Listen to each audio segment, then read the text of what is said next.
minan nas. Bulan ini adalah bulan di mana manusia lalai di dalam ini. Dan kata Rasulullah, wa hadha syahrun turfa'u fihi al-a'mal. Bulan ini diangkatnya catatan amal kita. Catatan amal tahunan kita diangkat.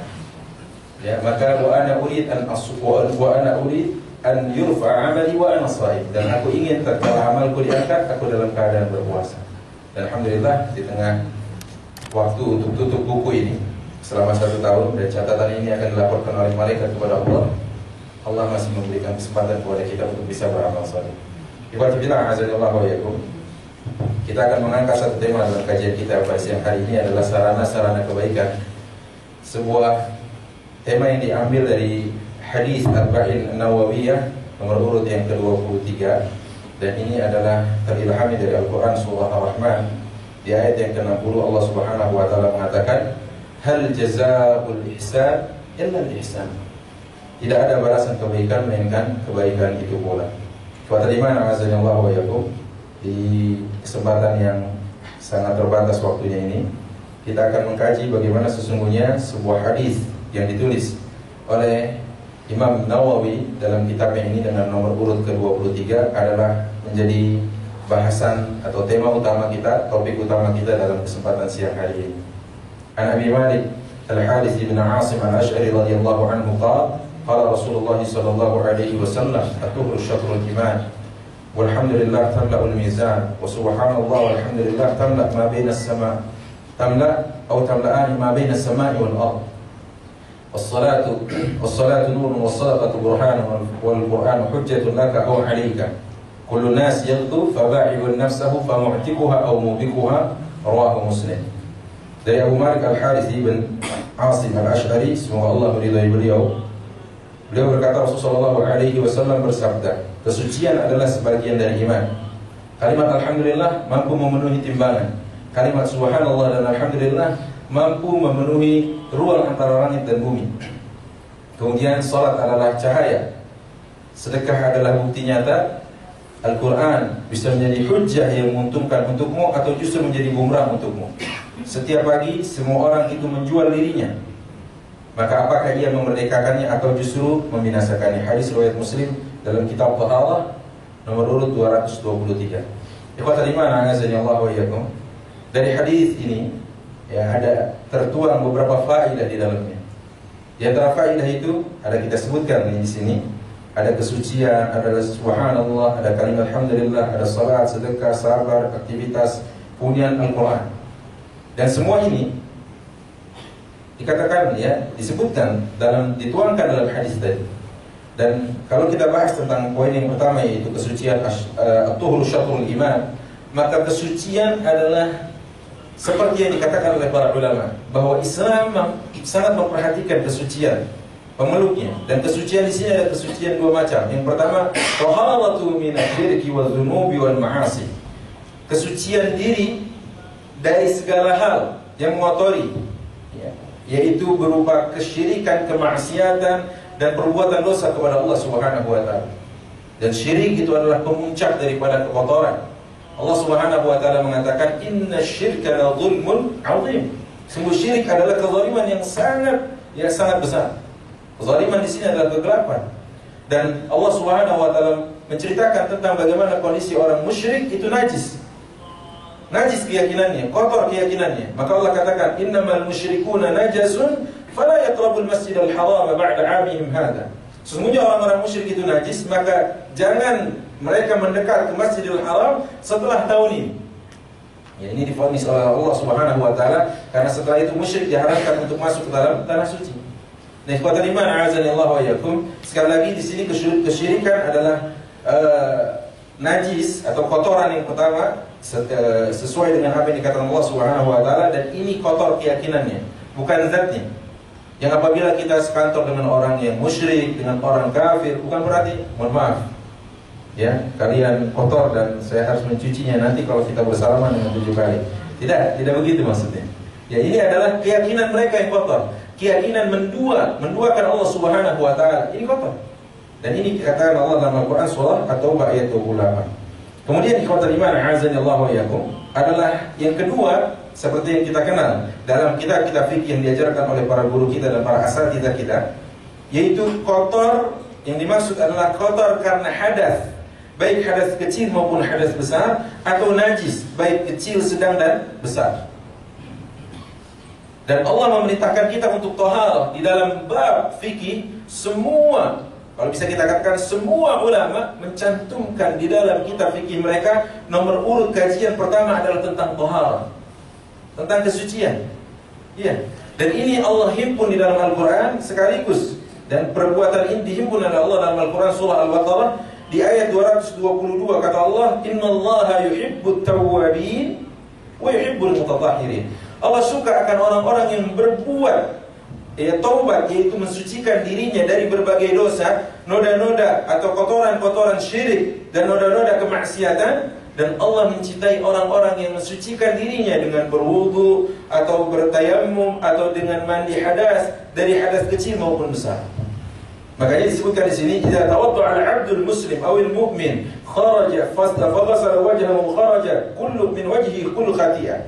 Kalau seorang muslim wudu, ya, maka bersama dengan tetesan air wudu yang keluar dari wajahnya ini, bersamanya keluar kotoran-kotoran yang pernah dilakukan oleh anggota yang ada di wajahnya. Mata misalkan melihat sesuatu yang tidak halal baginya. Kemudian tangan, kharaja kullu khati'atin ma'al qatratil ma', maka seiring dengan tetesan air yang menetes dari tangannya, keluar kesalahan yang dilakukan oleh tangannya. Subhanallah, begini cara Islam, begini cara agama ini menjaga kesucian, ya, kesucian dan kebersihan pemeluknya, baik zahiran wa batinan, zahir dan batinnya. Makanya kenapa agama ini mengatakan at-tuhuru syatrul iman. Kenapa kesucian setengah dari keimanan? Ya karena ini diantara. Nah, ikhwatul iman, a'azzallahu wa iyyakum. Selanjutnya, kalau kita berbicara tentang poin yang ada disebutkan dalam hadis tadi, adalah disebutkan oleh Rasulullah, "Walhamdulillah tamla'ul mizan." Kalimat alhamdulillah mampu memenuhi timbangan. Ya. Kalimat alhamdulillah mampu memenuhi timbangan. Lihat bagaimana timbangan yang menurut keyakinan kita umat Islam, semua kita akan melintasi beberapa titik-titik yang akan dilalui oleh orang-orang yang akan melewati sebuah alam yang disebut dengan alam akhirat. Ada mahsyar nanti, kemudian ada mizan, ada hisab, ada mizan, ada sirat, ada surga, ada neraka. Masya Allah. Maka kita butuh beratnya timbangan. Kata Allah Subhanahu wa taala dalam Al-Quran, فَأَمَّا مَنْ ثَقُلَتْ مَوَازِينُهُ فَهُوَ فِي عِيشَةٍ رَاضِيَةٍ. Adapun yang timbangannya berat, maka dia dalam kehidupan yang diridhai. وَأَمَّا مَنْ خَفَّتْ مَوَازِينُهُ فَأُمُّهُ هَاوِيَةٌ وَمَا أَدْرَاكَ مَا هِيَ نَارٌ حَامِيَةٌ. Adapun yang timbangannya ringan, Masya Allah, kita tahu bagaimana tempat dan ujung dari tempat tinggal. Ikhwati fillah, a'azzanillahu wa iyyakum. Ternyata kalimat ini mampu menjadi pemberat dalam timbangan kita. Dan di dalam hadis ini disebutkan, kalimatani khafifatani fil lisan, thaqilatani fil mizan, habibatani 'inda Rahman, subhanallah wa bihamdihi, subhanallahil 'azim. Dua kalimat yang begitu ringan di lisan, tapi ternyata berat sekali bobot timbangannya dan sangat dicintai oleh Ar-Rahman, yaitu kalimat subhanallah wa bihamdihi, subhanallahil 'azim. Dalam kitab Jami'ul Ulum wal Hikam, Ibnu Rajab Al-Hambali mengutip sebuah hadis dari Rasulullah, "Innallaha ikhtarat minal kalimati arba'."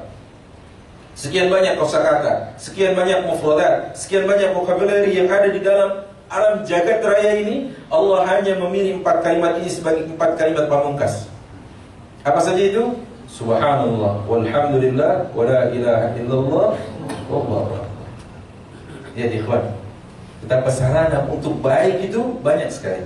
Ikhwatul iman, a'azzanillahu wa iyyakum. Yang selanjutnya kata Rasulullah, "Wa subhanallah walhamdulillah tamla atau tamla'an ma baina as-sama'i wal ard." Dan kalimat subhanallah dan alhamdulillah mampu memenuhi ruang-ruang antara langit dan bumi. Ya Allah, betapa ini tidak bisa diukur oleh akal. Kenapa kalimat yang sangat ringan ini ternyata bobotnya 'inda Rahman, di sisi Ar-Rahman, betapa dicintai oleh Allah Subhanahu wa taala. Kalimat pengagungan, kalimat mensucikan Allah Subhanahu wa taala, sosok zat yang maha suci. Kita sucikan Allah.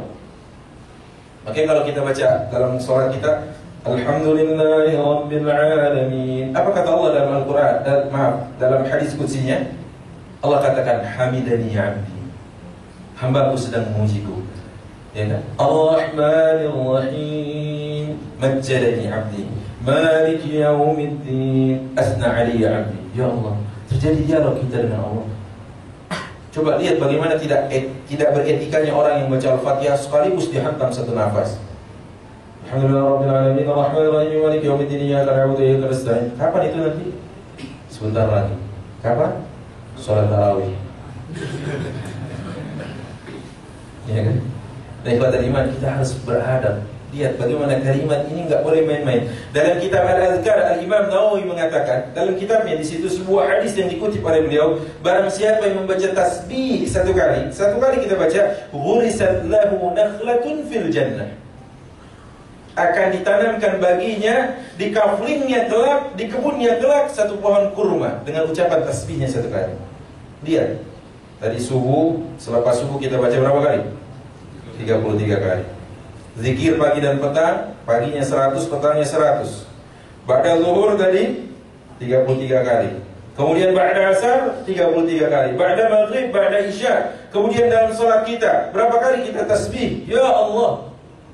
Lihat betapa nanti begitu kita masuk ya ke sebuah tempat yang itu menjadi milik kita di surga, kita disambut dengan rimbunan pohon yang akan menaungi kita. Subhanallah. Jakarta sudah langka kan kayak gitu. Coba main ke Cibubur, coba main sana ke Cimanggis tempat kami di sana. Ya begitu masuk pohon kan, Jakarta sudah jarang pohon. Makanya orangnya panas-panas di Jakarta, panasan gitu. Subhanallah. Ya, pohon ini yang nanti akan memenuhi tempat atau kafling yang Allah katakan wasari'u ila maghfiratin min rabbikum wa jannatin 'arduha as-samawati wal ardh. Bersegeralah menuju ampunan Allah, ya, dan surganya yang seluas langit dan bumi. Ya Allah. Makanya wajar kalau nanti kita punya kebun, punya taman, wah, segala kayak gitu ternyata. Satu kali bacaan subhanallah, subhanallah, subhanallah, ya, sampai seperti itu. Ikhwatal iman, a'azani Allah wa iyyakum. Maka Rasulullah sallallahu alaihi wasallam katakan, wa subhanallah walhamdulillah tamla ma bainas samai wal ardh. Tamla atau tamla'an ma bainas samai wal ardh. Ikhwatal iman, a'azani Allah wa iyyakum. Yang selanjutnya yang disebutkan oleh Rasulullah sallallahu alaihi wasallam atau faedah yang kita ambil dari hadis ini adalah salat. Ikhwatal iman, a'azani Allah wa iyyakum. Tentang salat, maka perkara yang kita lihat ini adalah perkara yang sangat agung. Sudah banyak para asatidzah menerangkan tentang perkara salat, dan salat ini cahaya buat kita. Allah Subhanahu wa taala katakan dalam Al-Qur'an surah Al-Hadid, ya, bahwa salat kita ini akan menjadi cahaya. Di ayat yang ke-12, "Yauma taral mu'minina wal mu'minat nuruhum yas'a baina aydihim wa bi aymanihim busyrakum al-yawm." Kata Allah, hari di mana kalian menyaksikan orang-orang beriman laki-laki dan perempuan dari mereka, cahaya mereka akan memancar di hadapan mereka dan di sebelah kanan mereka. Subhanallah. Dan ini sama dengan apa yang dikatakan Rasulullah alaihi salatu wassalam dalam sebuah hadisnya yang menerangkan tentang bagaimana keutamaan melangkahkan kaki ke masjid di saat orang-orang terlelap dalam tidur. Apa kata Rasulullah? Basyiril masya'ina fi dhalamil layli ila al-masjid bi anna lahu nur tab yawm al-qiyamah. Allahu akbar. Kabarkan berita gembira kepada mereka yang melangkahkan kakinya di tengah gelapnya malam menuju masjid-masjid Allah, bahwa bagi mereka kelak cahaya yang sempurna pada hari kiamat. Ya Allah.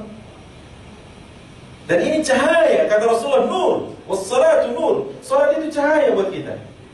Bagaimana semua kita ini butuh cahaya kelak. Dan Allah mengatakan dalam Al-Quran surah Maryam, kata Allah, "Wa in minkum illa wariduha kana 'ala rabbika hatman maqdiya, thumma nunajji alladhina taqaw wa nadharu adh-dhalimina fiha jithiya." Kata Allah, semua kita pasti kelak akan melintas sirat. Pasti, enggak ada satu pun yang enggak. Pasti melintasi sirat, melintasi jembatan ini. Yang kata Hasan al-Basri, wa huwa adaqqu min asy-sya'r, dia lebih tipis dari rambut kita. Wa ahaddu min as-sayf, dan dia lebih tajam daripada sebilah pedang. Ikhwatal iman, azza wa jalla wa iyyakum. Semua kita nanti akan melintas itu. Di antara mereka ada yang terjungkal ke dalam neraka. Di antara mereka ada yang Allah selamatkan. Ya Allah, bagaimana kondisi neraka ini yang mencekam? Allah katakan dalam Quran surat Al-Hadid ayat 13. Apa kata Allah? Yawma yakulul munafiquna wal munafiqat lilladhina amanu unzuruna naqtabis min nurikum. Hari itu kalian menyaksikan orang-orang munafik dan laki-laki dan perempuan berteriak kepada orang beriman, unzuruna naqtabis min nurikum. Hai mukmin, hai orang-orang yang senantiasa menjaga salatnya, hai orang-orang yang memperhatikan salatnya, unzuruna naqtabis min nurikum. Tunggu kami. Kami ingin nebeng. Masya Allah. Kami ingin nebeng, kata mereka. Tapi apa kata Allah dalam ayat ini? Qila rji'u wara'akum. Dibentak orang-orangnya. Laki-laki munafik dan perempuan munafik dibentak oleh Allah. Qila rji'u wara'akum. Kembali kalian ke belakang. Faltabisu nura. Cari cahaya kalian sendiri. Ya Allah. Kalau kita lihat sekarang ya, ada yang rumahnya daerah Cijantung nggak? Cijantung, Ciracas, ada nggak? Kalau lewat itu Jalan Raya Bogor, lewat depan Keramat Jati, kalau sore sudah mulai banyak pasar tumpah, betul ya? Sampai besok subuh. Itu setiap malamnya saya pernah tanya, Ibu berapa sewa ini listrik? 15.000 Pak katanya. Sewa listrik sampai besok pagi 15.000 itu, sama lampunya. Ya Allah, besok siapa yang mau menyewakan itu? Saya konsultan syariah ya di Lembaga Zakat PLN Pusat Trunojoyo 1. Pernah saya berbincang dengan direktur PLN, Pak, Bapak mah hebat deh. Yang listrik Pulau Jawa, Sumatera, Pulau Bali, Bapak yang pegang deh. Saya bilang gitu. Enak dong Pak, nanti kalau lintas sirat Bapak punya cadangan listrik. Saya candain gitu. Apa kata dia? Ya Allah Ustaz, kalau urusan gitu mah kita ngeri juga Ustaz. Hari itu kan mana ada jabatan direktur PLN Ustaz? Insya Allah. Lihat Pak, semua kita akan lintas sirat. Semua kita dan gelap. Maka tatkala dibentak oleh Allah, faduriba bainahum bisur lahu babun batinuhu fihi ar-rahmah wa min qibalihi al-'adab. Maka saat itu setelah dibentak untuk ke belakang, mundur lagi dan kembali, maka dibangunkan dinding yang besar. Antara dinding ini yang menghadap orang beriman yang senantiasa salat adalah dinding yang penuh dengan nikmat dan rahmat. Adapun dinding yang menghadap ke orang munafik, dinding yang penuh dengan azab yang mengerikan. Maka berlakulah ayat Allah dalam Al-Quran surat Al-Baqarah ini. Zahaballahu binurihim. Apa tulisannya? Wa tarakahum fi dhulumatin la yubsirun. Hari itu mereka hilang cahaya dari mereka, sehingga mereka seperti orang yang buta. Summun bukmun umyun fahum la yarji'un. Kata Allah itu. Insyaallah. Maka wajar banyak yang terpeleset dan terjungkal ke neraka. Maka orang yang sholat tidak demikian. Tapi ikhwati fillah azanillahu wa iyyakum, perkara sholat ini satu-satunya syariat yang dijemput oleh Rasulullah kala ini. Tidak ada satupun, ya semua melainkan diturunkan. Ya Muhammad, kata Jibril, "Innallaha amaraka bihadza." Muhammad, Allah memerintahkanmu begini. Muhammad, ini wahyu dari Allah. Muhammad, begini dan seterusnya. Cuma ada satu yang dijemput Rasulullah. Lihat. Sebuah perjalanan yang hari ini orang-orang di Eropa bukan lagi pelesiran kemana begitu. Sekarang mereka kalau ingin liburan keluar angkasa, betul ya? Berapa miliar itu kalau kita baca di internet itu? Saya pernah baca artikelnya. Mereka sekarang liburan, sudah bosan di bumi, pengen liburan keluar angkasa. Subhanallah, berapa miliar itu?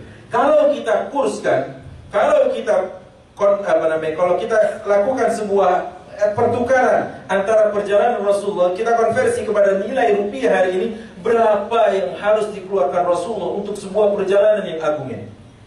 Lihat, ini bukan masalah syariat yang remeh-temeh, bukan. Ini syariat yang luar biasa. Yang kata Jibril alaihi salam saat Rasulullah memintanya untuk maju barang selangkah saja, "Ya Jibril, taqaddam ma'i." Kata Rasulullah, "Wahai Jibril, majulah barang selangkah lagi bersamaku." Apa kata Jibril? "Ya Muhammad, hadha mawdi'i, law taqaddamtu khutwatan lahtaraktu." Muhammad, ini batas akhirku. Kalau aku melaju selangkah saja, melangkah lagi selangkah lagi, ini terbakar. Ya Allah, ini syariat luar biasa, agung. Coba, ada yang punya pulpen? Anda boleh pinjam? Atau di ruangan pulpen antum. Kita mau simulasi sebentar. Jazakallahu khairan. Terima kasih Pak. Ini jadi amal buat antum ya. Lihat, jika ini adalah syariat Islam dan 5 ini adalah rukunnya, betul? Rukun Islam 5. Maka angkat satu jari kita kalau ia dipermaklumkan oleh syariat. Baik. Mungkin nggak muslim tidak haji? Kenapa mungkin? Man istata'a ilaihi sabila. Betul kan? Kalau mampu pergi, kalau enggak angkat. Angkat. Mungkin nggak muslim tidak zakat? Sangat mungkin, bahkan dia mustahil. Innamas shadaqatu lil fuqara wal masakin wal 'amilina 'alaiha wal mu'allafati qulubuhum. Angkat. Mungkin nggak muslim nggak puasa? Tidak puasa mungkin? Wa 'alal ladzina yutiqunahu fidyatun ta'amu miskin. Buat orang yang susah puasa maka bayar fidyah setiap hari untuk orang miskin. Betul ya? Mungkin nggak muslim tidak salat?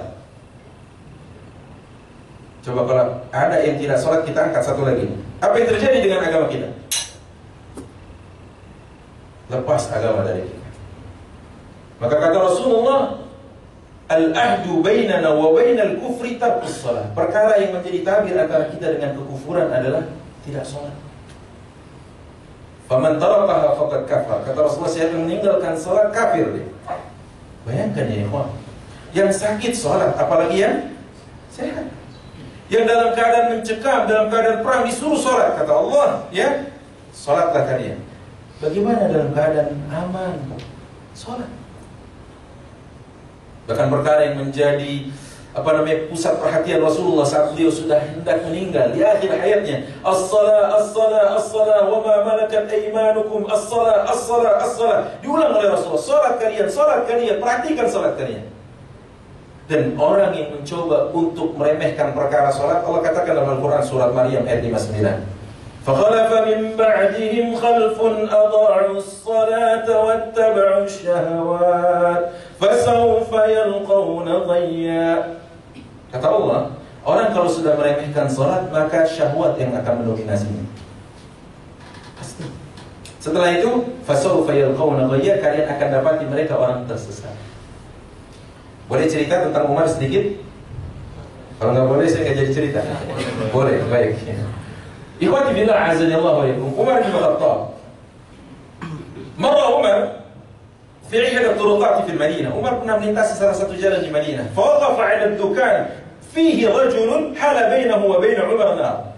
Di dalam sebuah toko itu ada seorang laki-laki yang terhalang antara Umar dengan dia dengan api yang menyala. Faqala Umar bertanya kepada orang ini, "Mana anta? Kamu siapa?" Ana Abu Lu'lu' al-Majusi. Kata orang ini, saya Abu Lu'lu' al-Majusi. Oh, kata Umar, Abu Lu'lu' al-Majusi, innaka ishtahara ismuk. Namamu sudah populer, tersohor di mana-mana, kata Umar. Innaka tastati' an tasna'u riha badalan an taduru bin nas taduru birrih.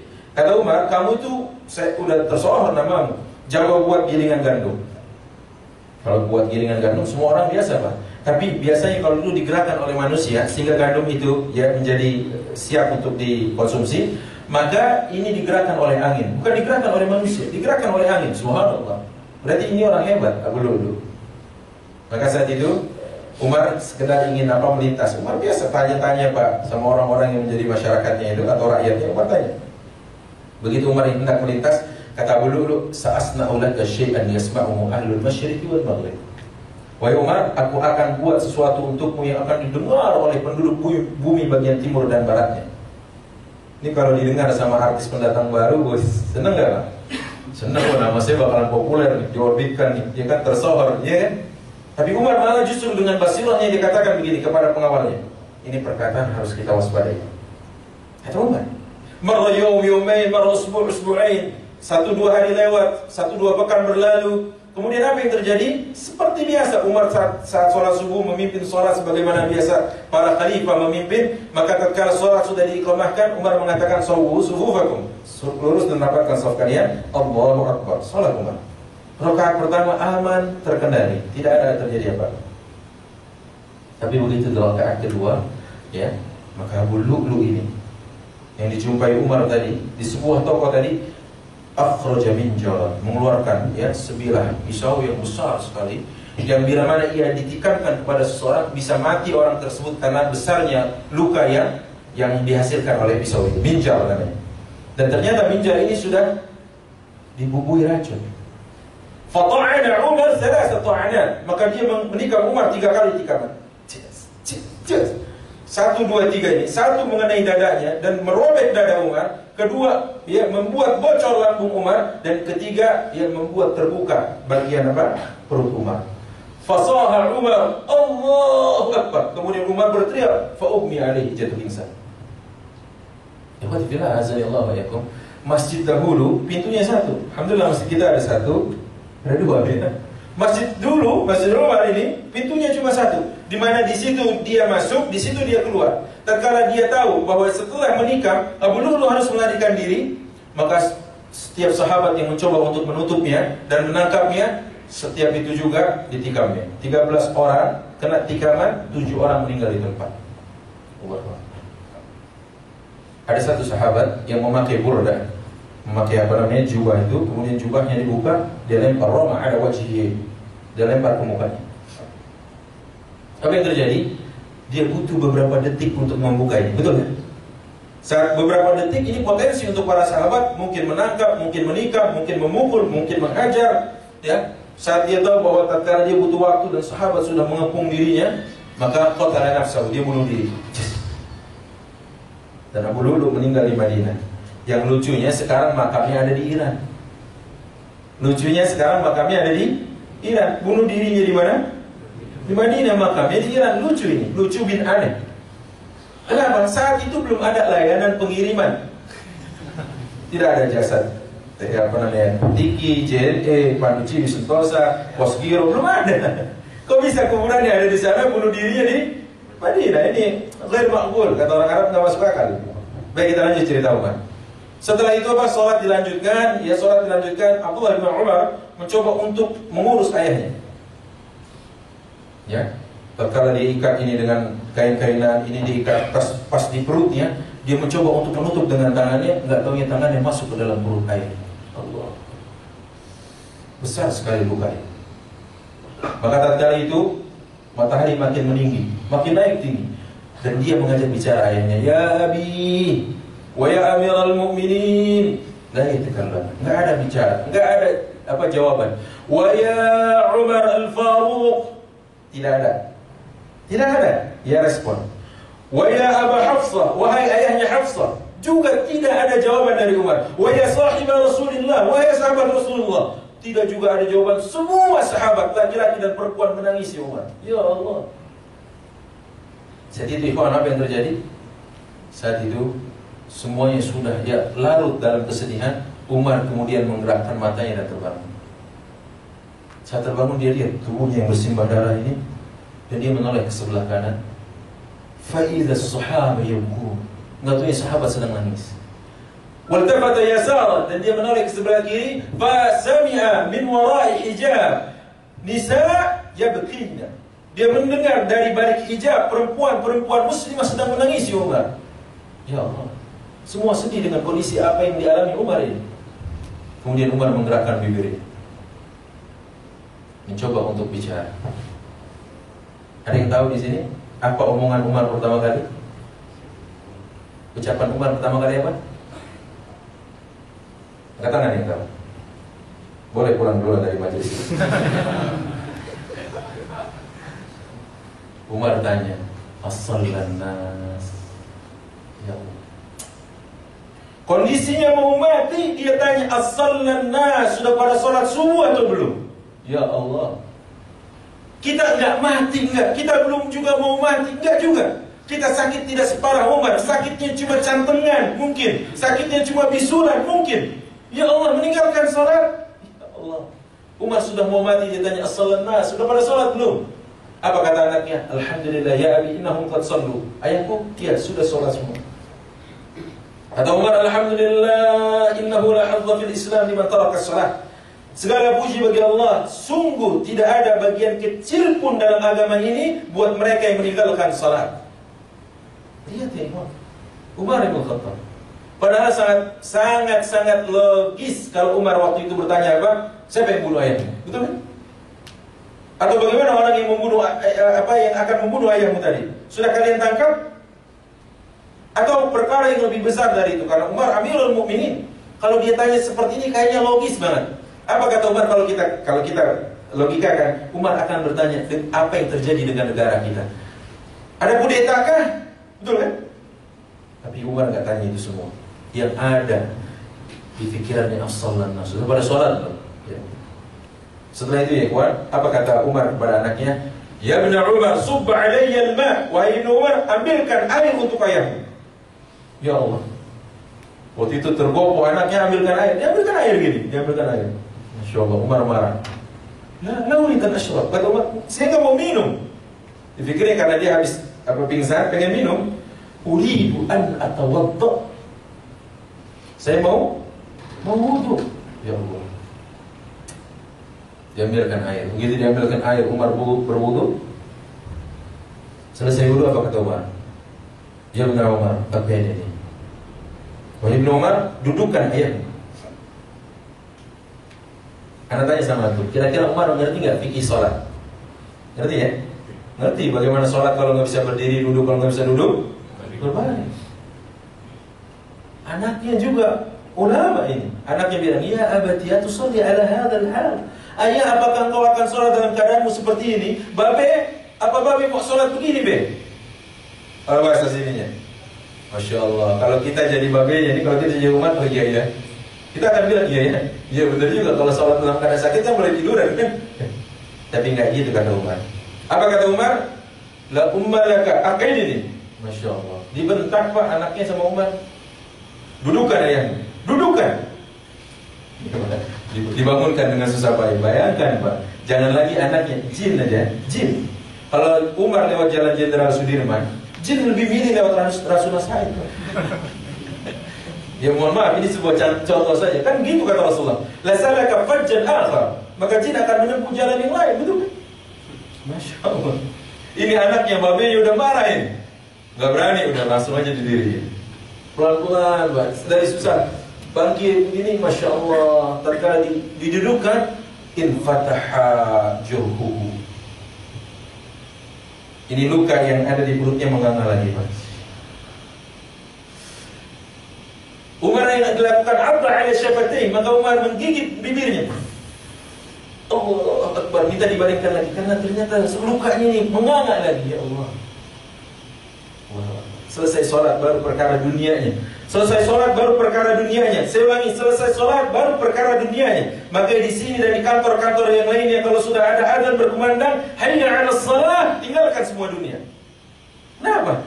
Lihat Umar ini, perkara dunia baru hadir setelah sholat. Baru Umar tanya, man qatalani? Selesai sholatnya, siapa yang bunuh ayahmu tadi? Siapa yang mencoba membunuh ayahmu? Maka anaknya menjawab, Gulam al-Mughirah bin Syu'bah. Budaknya Mughirah bin Syu'bah.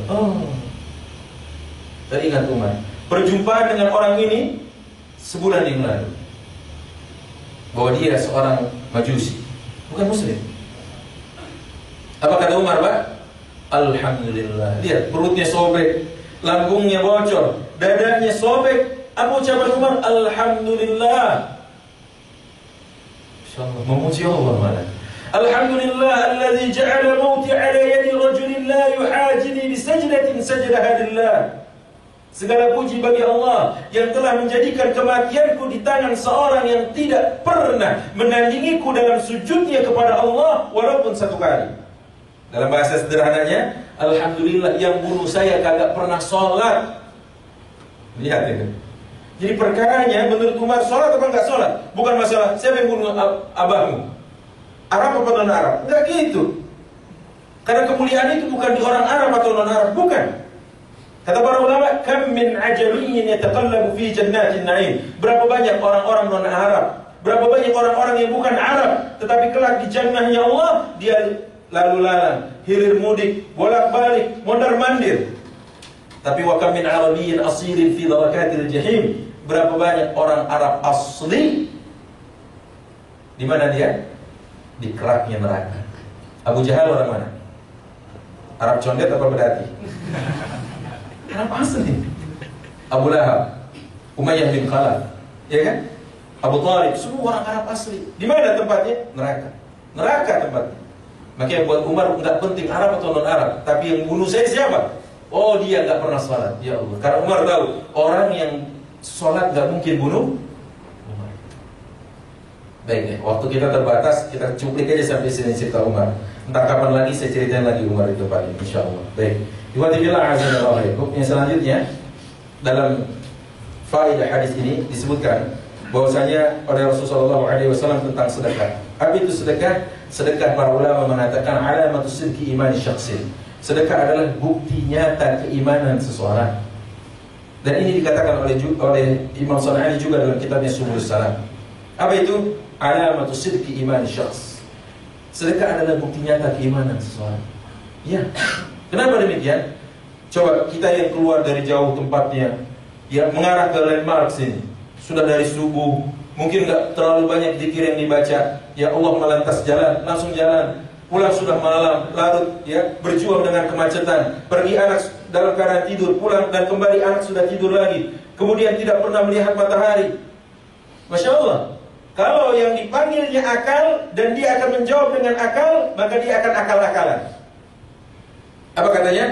Kan saya yang keluar pagi-pagi, saya tinggalkan anak istri, pulang sudah larut malam. Masya Allah. Terus saya harus berbagi kepada orang yang bukan keluarga saya? Ah, nggak mungkin itu. Betul kan? Itu akal-akalannya. Tapi karena yang dipanggil iman, maka sedekah itu dipanggilnya iman. Jawablah dengan iman. Dan iman itu bersemayam di dada. Yang kata Rasulullah, al-iman itu at-taqwa hahun. Di sini tempatnya. Ya, bukan cuma sakitnya di sini, tapi iman dia di sini. Dan ini harus dijawab dengan ini juga. Makanya kalau orang jawab dengan ini akan akal-akalan dia. Enggak. Saya capek-capek keluar, enggak. Yang dipanggil ini buktikan keimanan Anda. Ibadah azanillahu yakum yang selanjutnya, ya, yang dikatakan oleh Rasulullah SAW di sini, yaitu Al-Qur'an. Al-Quran adalah sebagai hujjah pembelamu atau sebaliknya. Al-Quran justru akan menjadi bumerang buat orang yang baca Quran. Kata Allah dalam Al-Quran surah 35 surah Fatir di ayat 29, sesungguhnya mereka sedang berniaga dengan Allah. Innal ladzina yatluna al-kitab wa aqamus shalah yatluna kitabullah wa aqamus shalah wa anfaqu mimma razaqnahum sirran wa alaniyah yarjuna tijaratan lan tamur. Al-Quran ya ikhwan. Ini sebentar lagi bulan Quran datang ya. Bulan Quran sebentar lagi datang. Al-Quran 3 hal perlu diingat dan gampang diingat. Yang pertama yanfa. Yang kedua yashfa. Yang ketiga yarfa. Bisa diulang? Yanfa, yashfa, yarfa. Baik, kita ulas satu-satu. Yanfa, manfaat. Orang yang baca Al-Quran di dunia manfaat. Lihat bagaimana Al-Quran bisa menjadi obat untuk penyakit medis dan non medis, penyakit medis dan psikis. Ya, satu ketika tatkala ada seorang kepala suku yang terkena, ya, digigit oleh ular, maka saat itu dibacakan ruqyah oleh para sahabat dari ayat Al-Quran, diminumkan sembuh. Yanfa. Al-Quran manfaat untuk penyakit yang ada di dalam hati. Ya, jelas. Allah katakan wa nunazzilu minal Qur'ani ma huwa shifaa. Penyakit hilang dengan Al-Quran. Yang selanjutnya Al-Quran ini manfaat kapan? Lihat, pernah ada seorang sahabat datang kepada Rasulullah, sahabat perempuan, ya Rasulullah, nikahi aku. Rasulullah tidak tertarik dengan menikahinya, maka sahabat yang ada salah sahabat berdiri, ya Rasulullah, saya yang mau menikah. Rasul tanya, apa yang kamu akan berikan sebagai maharnya? Tanpa berpikir panjang dia bilang, izari ya Rasulullah, sarung saya. Mana sarungmu? Ini sarung ini. Rasulullah, kalau kamu kasih itu kamu pakai apaan? Ini namanya nikah modal nekat ini. Kata Rasulullah, "Ilta biswallah qatan min hadid." Coba kamu cari sana, walaupun dengan cincin terbuat dari besi. Cari semangat, dia cari di rumah, enggak ada juga bukan. Begitu kembali ke Rasulullah, ya Rasulullah, la syai', enggak ada apa-apa ya Rasul. Enggak ada, cincin besi juga enggak ada. Baik, kata Rasulullah, apa yang kamu punya? Saya cuma punya hafalan Quran. Kalau dia hafal Quran berarti kan 30 juz. Santai aja bilang, saya punya hafalan Quran ya Rasul. Tapi dia bilang, saya punya hafalan Quran. Dihitung pakai jarinya, Pak. Anas, Al-Fatihah. Ya Allah. Itu kan kita banget itu ya. Itu kita banget. Apalagi itu pakai tangan gini, pakai jari. Subhanallah, saat itu kata Rasulullah, "Uzawwijuka bima ma'aka minal Quran." Aku nikahkan kau dengan sosok wanita ini dengan sejumlah hafalanmu dari Al-Quran. Ya Allah, bermanfaat gak? Manfaat. Makanya sekarang yang belum pada nikah, kenapa kalian menunda pernikahan ya ikhwan? Ya, saya dulu nikah, tanya istri saya masih hidup, maharnya cuma hafalan Quran. Enggak minta cincin emas, gelang emas, apa kalung emas, enggak. Karena dia tahu dia akan dapat emas ribuan 70 kilo. Alhamdulillah hazanillah. Lihat Al-Quran yang yang kedua yashfa. Kata Rasulullah dalam riwayat dari Utsman bin Affan, "Iqra'ul Qur'an fa innahu ya'ti yaumil qiyamah syafi'an li ashabihi." Baca Al-Quran karena ia akan datang kelak menjadi pembelamu pada hari kiamat. Ya Allah, tatkala itu Al-Quran menjelma menjadi manusia, dia katakan kepada Allah, "Ya Rabb, mana'tuhu minan naum."